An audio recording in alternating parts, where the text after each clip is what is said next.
You don't have to be Jewish to love shtisel. You don't have to be Jewish to love shtisel, because even though shtisel is about a Haredi family in Jerusalem, their problems are human. Their problems are universal, and anyone can relate to them. So Netflix just released the third series, and there is one vignette in season 3 of Shtisel that is just so poignant. And it captures perfectly the pathos of life, and it captures the pathos of this moment of saying Yizkor. So Shtisel, Shalom Shtisel, is the patriarch of this Haredi family, and he is now a widower for 7 years. And all of a sudden, he feels a sharp, concerning pain in his chest, above his heart. And so he calls the Kupat Cholim, his medical network in Israel. And again, although it's about Israel and the dialogue is in Hebrew, this story connects with anyone who has ever found themselves in any place, in any language, connected to electronic phone hell and cold bureaucracy. So Shtisel calls his network. He thinks he's having a heart attack. And first comes the annoying message that we all get. Your message is very important to us. Thank you for your patience. Then comes the muzak. Then comes endless delay. Then comes a voice asking him for his, Israeli version of his social security number, which he gives, 000-472-84, and more delay. Then at long last, after all that, a voice appears on the other end of the call. And Shtisel says, I think I'm having a heart attack. I need to see a doctor. And the person from Kupat Cholim says, we'll try to get you an appointment 2 months from now. And Shtisel says, 2 months from now? I'll be dead in 2 months if I don't see a doctor. I need to see a doctor now. Let me speak with your supervisor. And at that point, a supervisor picks up the phone, and Shtisel repeats his story, goes through the whole ordeal, sharp pain, can't wait for 2 months, and now he's got anger, and now he's got emotion. And then the most unexpected thing happens. The woman on the other end of the line, the supervisor, is tender, and she's soft, and she's compassionate, and she's understanding. And she says, I see, let me see what I can do. I'm going to try to get you an appointment as soon as possible. And while she's trying to find an appointment, this woman from Kupat Cholim starts to weep. And you can hear her crying on the other end of the phone. And then Shtisel feels badly. He feels maybe I have caused her to weep, and he apologizes and says, I'm so sorry if I was so angry. And she says, no, it's not you. It's my husband just died recently, and life is so hard. And then at long last, she says, you know what? I found an appointment for you this afternoon with a cardiologist. Now, that vignette captures the pathos of life, and it captures the pathos of this moment. All of us live in a world that is cold and big and impersonal. Much of the universe does not see us, does not get us, does not love us. There we are with our own version of pain. And what we get back is a cold universe's version of muzak and delay and non-responsiveness and not seeing and not caring and not getting and not loving, and there we are.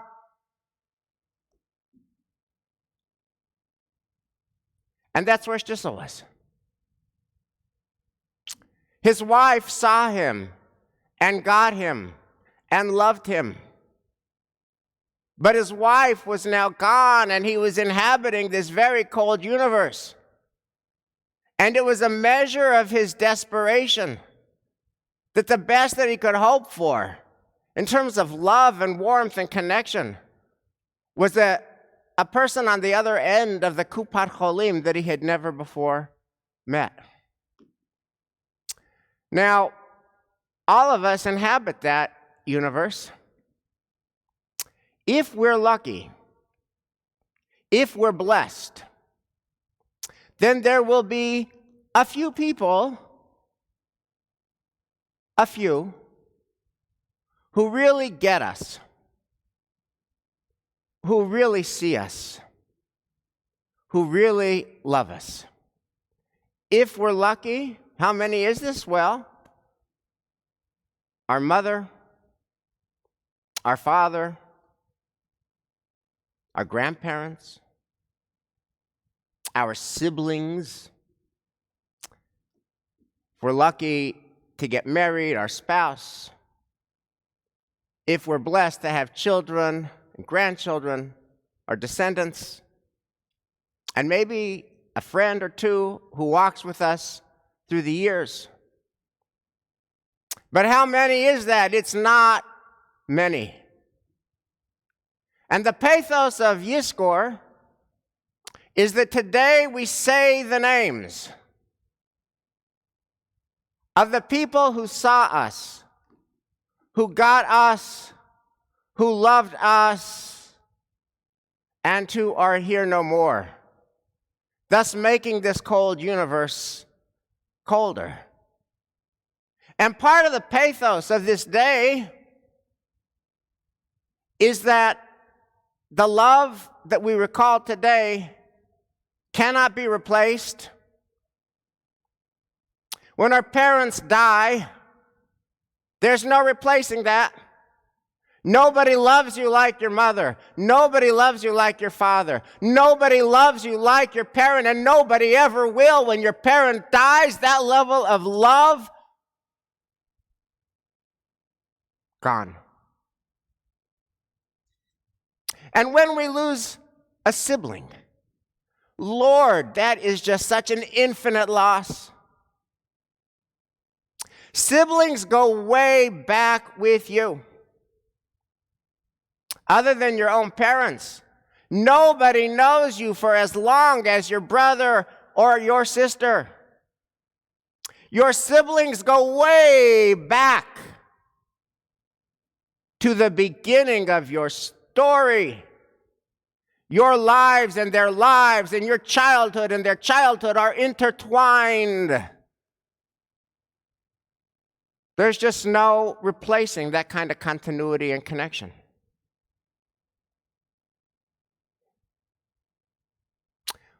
When your child dies, no words. When your spouse dies,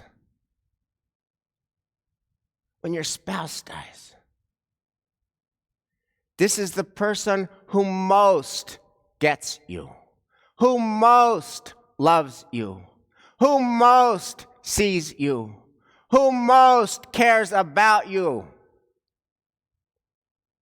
And when your spouse dies, there's just no replacing that love. I remember once, years ago, I was with a family when the matriarch, the mother of this family, was in her last days. We're all surrounded around her bed, offering words of love, saying Shema. And when this vidui was over, I'll never forget, the son wanted to walk me out to the elevator. Son had something he wanted to say to me. And what he wanted to say is, he said, my mother always calls me Shefala, a Yiddish term of endearment. And my mother is the only one in this entire universe who calls me Shefala. I love my dad, I love my wife, I love our kids. No one else calls me Shefala. And when my mother passes, no one else ever will. That's the pathos of this moment.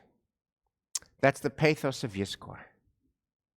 Now, how do we convert this moment of deep emotion into positive energy, into a force for restore, repair, redeem, renew, strengthen, affirm life? How do we do it?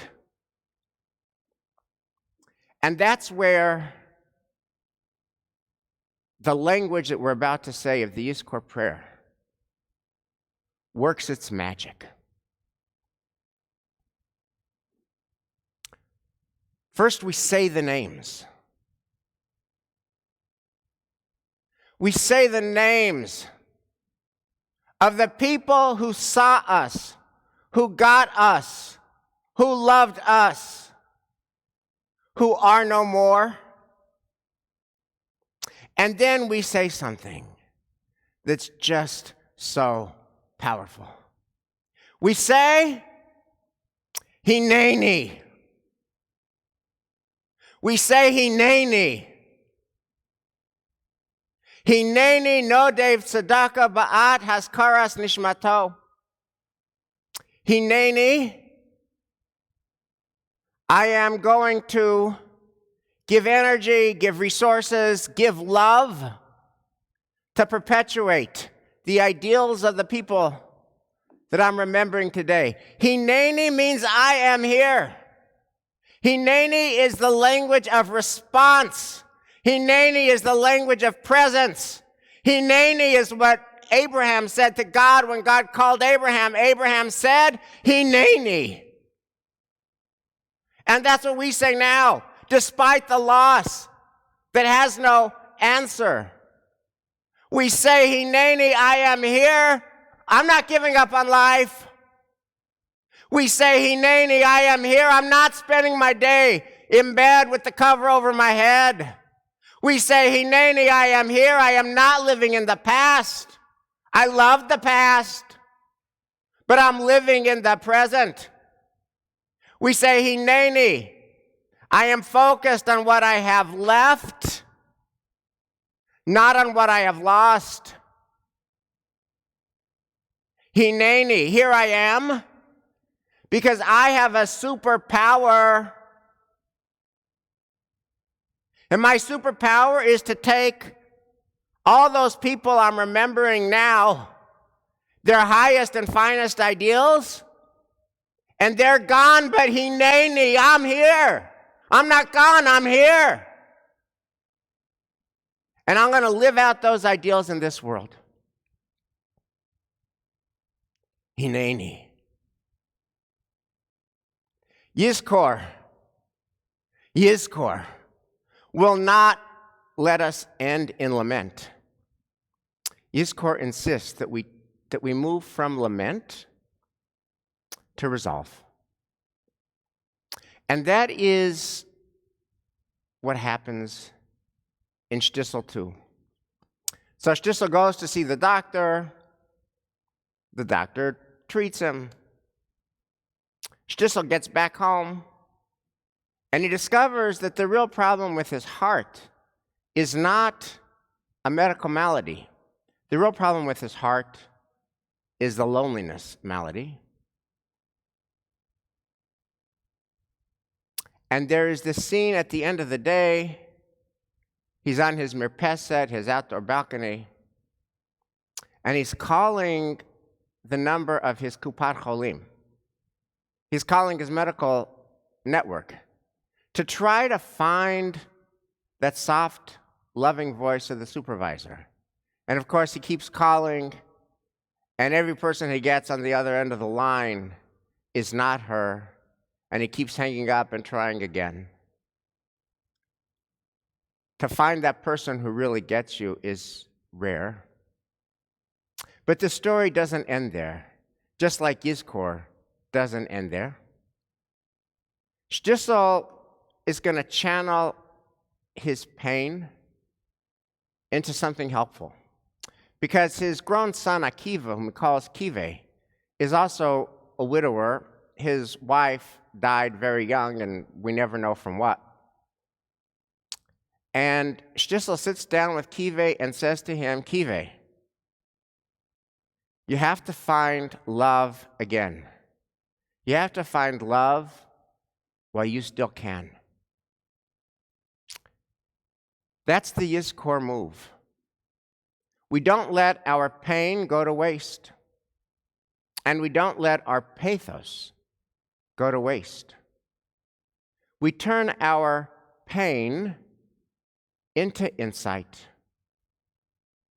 We turn our pathos into the promise of something that is beautiful, that is yet to be.